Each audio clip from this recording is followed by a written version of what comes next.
Hey everyone, welcome back to another Zwift Racing League Recon. This is the second race of round 3, and I hope you all had fun last week, and now we're on to the first team time trial of this round. And for this race, we will be racing the Magnificent 8 route, which is an event-only course introduced a couple years back, and it consists of a lot of the Watopia flatter roads along with the Zwift KOM. So into the route details. This route is 28.6 kilometers long, or 17.9 miles. Then riders will be climbing 131 meters, or 430 feet, so not too much climbing, but also not the flattest course. Before we get too far into this video, I'd like to ask you all to please hit that like and subscribe button. It really helps support the channel, and with that, let's continue with the video.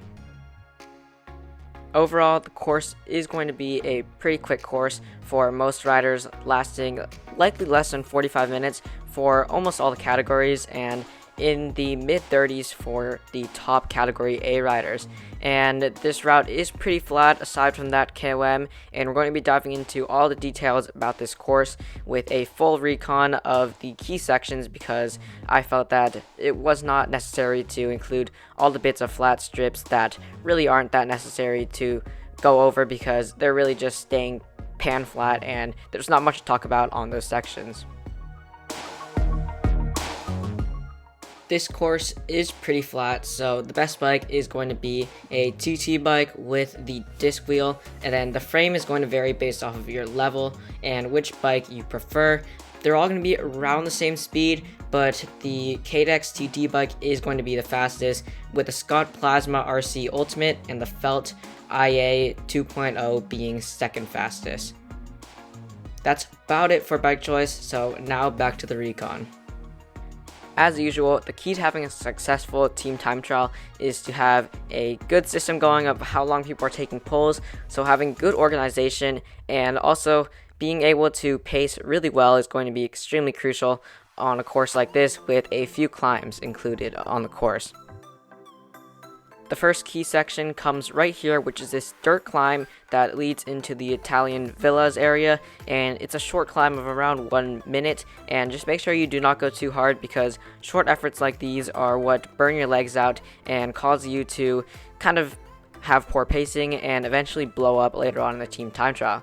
Team time trials are pretty close to threshold efforts, so they're always going to be at a very high pace. They're not going to be efforts where you're just like all of a sudden out of the saddle putting in a hard 1 minute effort. You're not going to be doing that, because you want to maintain a pretty steady pace overall unless you're taking a pull.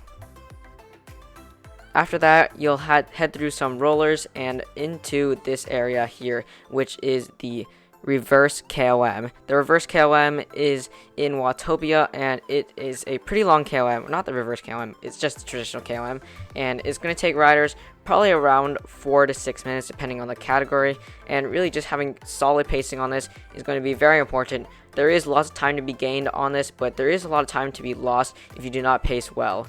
So just hold a steady pace, maybe a bit higher than the traditional pulls, but overall just making sure that you don't drop riders who will be useful later on in the race, like those heavier riders who will be useful in the desert, where you will want heavier riders on the front pulling. You don't want to drop them before that part hits, because then you'll end up losing time rather than gaining time.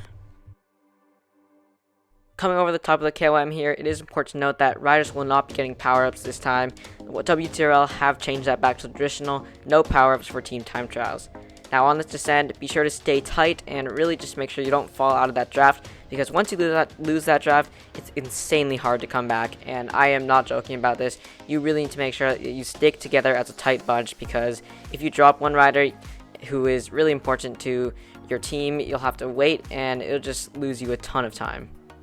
Now into the climb up to the desert, there's not much to be done here. This is really just holding a steady, solid pace, making sure you get those pulls down, because this is just a long drag and there is plenty of time to be gained here. So really just nailing those times and those efforts that you need to be putting in order to have a solid pull. Really just making sure that you hit those power targets is going to be important.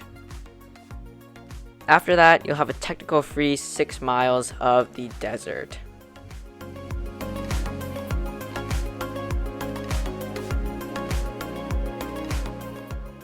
After 6 miles of steady riding, riders will be ready to head out of the desert with this short gradual climb. This is a bit steeper than the one that you rode coming into this section, but it is still going to be a pretty tame climb, peaking around 4% gradient. So really just stay steady here, and I'm not quite sure what else to say here. Really just staying steady is the key to team time trials. Having that solid pacing is really going to help you pull through on this race, and just make sure that you have the smoothest race possible. And just having a smooth race will shave tons of time with those smooth rotations, rather than having choppy rotations, having to ease off because you flew right off the front, and just having a silky smooth transition. Now here is a pretty gradual descent, and at this point riders will be into the final 10k of the race, so they'll be getting pretty warmed up by now, and they'll be starting to feel the lactic acid in their legs. So it's going to be pretty tough here, and just really take this part as sort of a recovery, but be sure not to ease it off too much, and just be able to finish strong in this finishing 3 miles, because it really is a nice flat part to the finish, because after this there really is only one more slight incline, and right here in Ocean Boulevard you've got 2 miles of a straightaway, which is perfect. Coming into the final stretch, riders will hit a short incline of around 4 to 5%, nothing too big, and at this point you're just trying to give it everything you've got left in the final half mile of the race. Really just make sure that you give it every last bit of energy, because team time trials often come down to the final few seconds, especially in the higher categories where things are tighter together.